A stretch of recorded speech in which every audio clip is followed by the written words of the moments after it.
Hér höfum við Guðmar Líndal, keppanda í barnaflokki á Íslandsmóti. Komdu sæll og blessaður Guðmar. Hæ.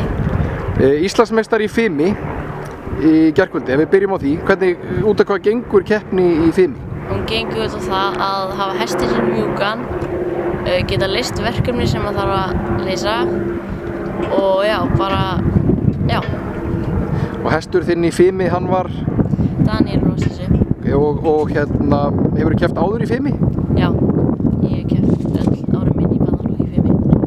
Og þetta finnst þér mikilvægt til þess að bæta sér sem knap að taka þátt í svona keppni? Já, það er mjög gott til þess að æfa sig. Nú á öðrum árangri hjá þér á mótinu, nú ertu með fleiri hross, er það ekki? Jú. Og hvernig hefur árangurinn verið hingað til?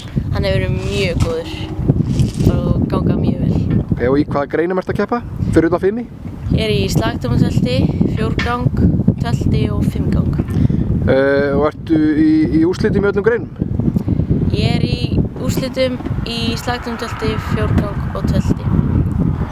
Og ætlar þér að sjálfsögðu sigur í þessum greinum, er það ekki? Já, sjálfsögðu. En þá svona aðeins að þér, þú ert úr Húnavatnssýslunum, býrð á Lækjamóti og ertu bara starfandi við hesta allt sumarið þegar þú ert ekki í skóla? Já, það er bara svoleiðis. Og líka á veturna með skóla, duglegur að ríða og hreyfa út? Já.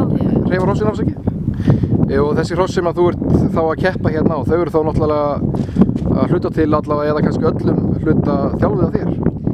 Ekki alveg, mamma og pabbi hjálpa mér svona með þjálfunina en já, ég þjálfaði svona með, eða þau hjálpa mér með þeim. Já, gott að eiga góða að í þessu. Já, það er aðalparturinn sko.